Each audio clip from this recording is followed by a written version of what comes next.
Redbot sequel episode. So yeah, this is a thing apparently. I guess we're so close to the end of the season that the show thought we needed yet another episode focusing on Redbot. Then again, Redbot's first focus episode was one of the better outputs this season, so maybe the same will be true here. Plus, it gives me the chance to bring back this joke.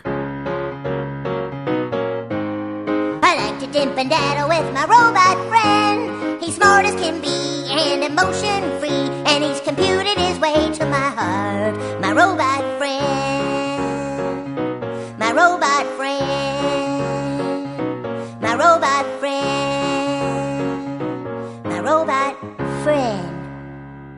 I will never get tired of that. So let's see if this episode's actually worth anything as we look at episode 18, The Adventures of Redbot. The episode opens with Redbot at shop class updating his blog. I remember it as if it was yesterday. The Rangers were fighting the fearsome monster, Trapsaw.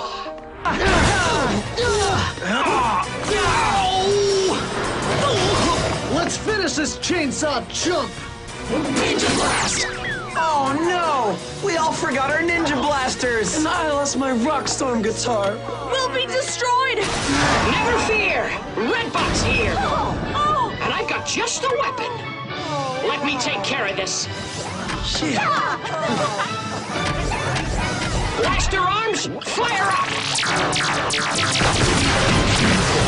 Well, this is a different kind of clip show. Leave Aiden's quick to point out that Redbot's lying about what really happened, but the robot shows the Gold Ranger his blog about the team's past adventures, saying that he's kept everybody's identity secret and that he embellished the story to make it more exciting. Leave Aiden says that Redbot fibbed to make himself seem more heroic, adding that the robot should be careful since lying could get him in trouble. Mick then comes in, saying there's a man at the school looking for Redbot the blogger, and despite it being a phenomenally bad idea, Redbot leaves shop class to talk with the guy. This is Daniel Wallaby, a publisher who found Redbot by tracing the blog's IP address, which of course means the Rangers cover's now blown, but rather than focus on that, Daniel instead wants to turn Redbot's blog into a best-selling book, catching the attention of Victor and Monty. Apparently, the promise of fame is enough for the two to ignore the fact that they're talking to a sentient frickin' robot who has ties to the Power Rangers, and after they try to negotiate Redbot's contract, they just end up accepting what was originally offered, because we definitely need padding this close to the end of the season. On the ship, Cosmo Royale's reading Redbot's blog, which annoys Galvanax because of how popular it is, and Cosmo mentions a signing for the new book, making me seriously question how much time has passed given how long it takes to publish a flippin' book. This gives Cataclock here the idea to scan Redbot's book so he can freeze the Rangers in time, an ability he demonstrates by freezing Cosmo, having scanned his cane earlier. Galvanax likes the plan since Cataclock can take the Rangers' power stars before we cut to the team going to the book signing, which is held at the high school because of course it is. The teens are surprised to see so many people, with Calvin asking if Redbot's stories are that popular, and Leave Aiden says it's because the robot stretches the truth. This raises no warning flags for the Rangers, with Preston only saying that he hopes lying doesn't backfire on Redbot, though I would be more concerned about keeping my identity and hideout secret if I were them, but they don't bring that up at all. The team says hi to Mary, the little girl who won tickets to Leave Aiden's concert that one time, and after Haley ties up Cody, Redbot comes out to greet his fans. The robot says that his books haven't arrived yet before Mick tells the Rangers about Buzzcam activity, so they run off to see what's going on. The team ends up facing off against Kudobots, who are attacking the truck carrying Redbot's books, and during the fight, Cataclock scans all the books to set up his plan. After the Kudobots are defeated, the Rangers tell the driver of the truck to get to the book signing before following suit, and after everyone gets a copy of the book, Redbot tells the crowd a brand new story.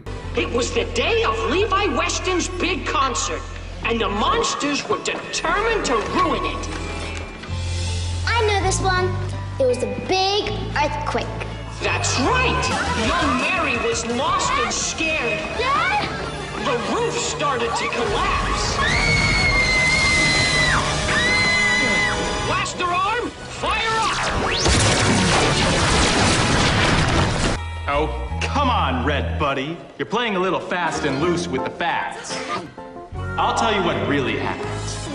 Luckily, the real heroes arrived. Hey! That was my heroic moment! You stole it! No, I didn't. What? We're heroes, fair and square. You're all lying. That isn't how it happened at all. The Golden Ranger saved me.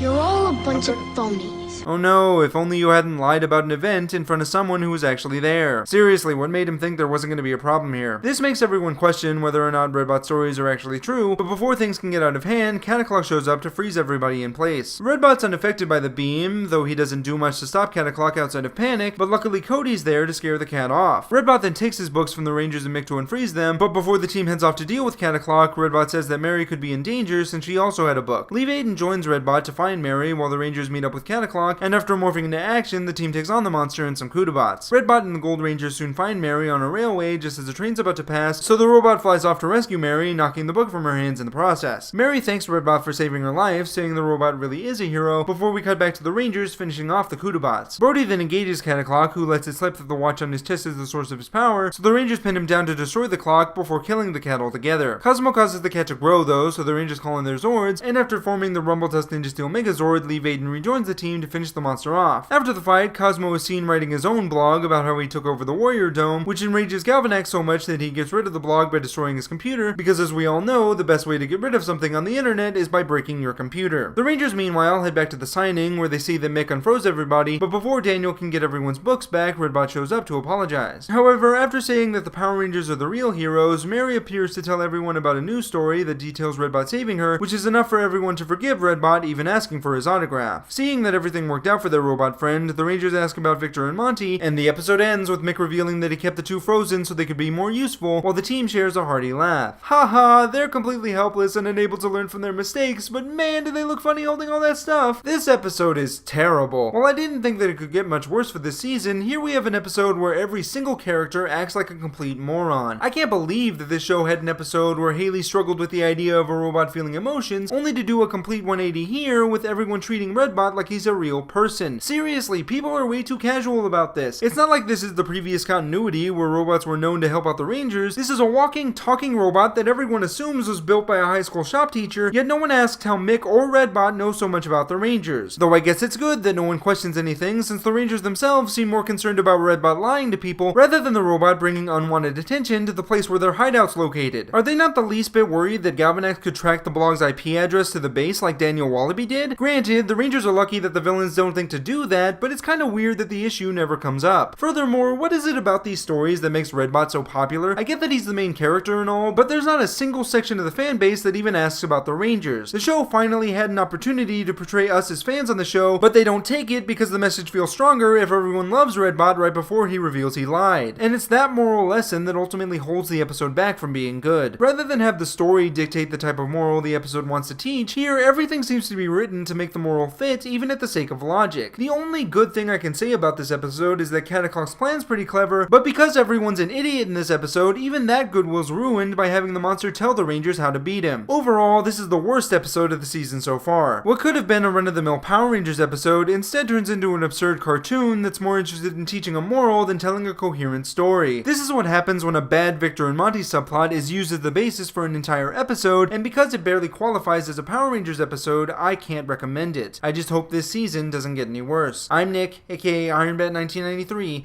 and may the power protect you. Please subscribe for reviews of Ninja Steel, episode reviews. Also check out Dino Charge reviews too, episode reviews.